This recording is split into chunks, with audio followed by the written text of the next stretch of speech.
Halo, selamat datang di channel ini. Tempat kita bahas keuangan rumah tangga, tapi tanpa bikin kepala cenat-cenut.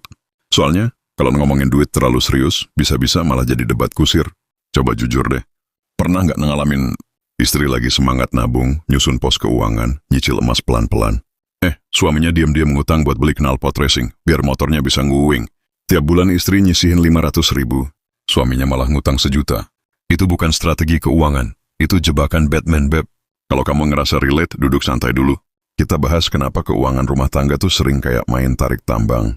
Yang satu narik, yang satu malah dorong. Gue pernah dapat DM dari seorang ibu muda. Mas, aku udah capek. Aku sisihin uang belanja, nggak beli skincare demi nabung. Suamiku malah ngutang online buat beli jersey bola edisi langka. Lucu? Iya. Sedih? Banget. Karena satu pihak ngerasa berjuang keras. Sementara yang satu kayak lagi pakai cheat unlimited belanja. Masalah utamanya bukan soal uang.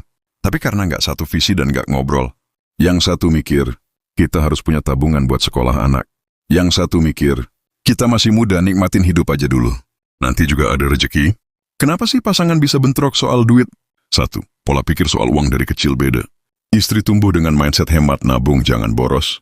Suami tumbuh dengan mindset uang itu dinikmati, bukan disimpan. Dua-duanya nggak salah.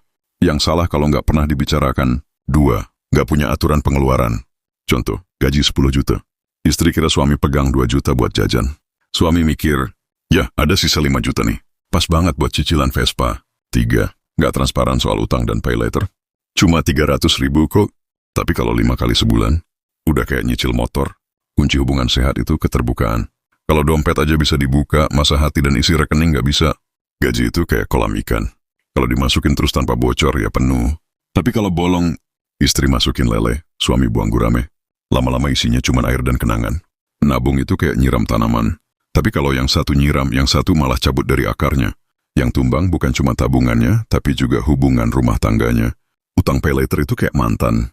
Awalnya manis, pas jatuh tempo bikin nyesek. Supaya nggak jadi tarik tambang keuangan terus, ini beberapa tips. 1. Buat uang bebas masing-masing. Suami 500.000 buat hobi.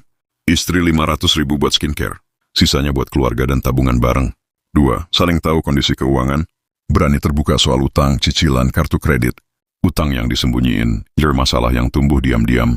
3. Punya goal bersama. Jangan cuma bilang ayo nabung, tapi harus jelas tujuannya. Nabung buat rumah, nabung buat sekolah anak, nabung buat umrah bareng. 4. Rutin evaluasi keuangan. Tapi jangan kayak sidang. Cukup kopi dan cemilan. Ngobrol santai. Evaluasi sambil ngemil itu jauh lebih damai. Yuk main sebentar. Jawab jujur di komentar. Apa pengeluaran diam-diam yang paling sering kamu lakukan? Barang nggak penting apa yang sering kamu beli cuma karena lagi diskon. Siapa yang lebih boros di rumah, kamu atau pasangan? Tulis di bawah. Biar kita ketawa bareng dan belajar bareng di video selanjutnya. Ingat, rumah tangga itu bukan lomba siapa paling hemat atau paling boros. Tapi soal dua kepala yang belajar kerja sama. Bukan tarik uang tapi tarik impian bersama. Gaji suami istri bisa jadi sumber kebahagiaan keluarga. Asal bukan yang satu ngerem, yang satu gaspol sampai oleng. Kalau video ini relate, kasih like, subscribe, dan share ke pasangan yang butuh refreshing keuangan. Sampai jumpa di video selanjutnya.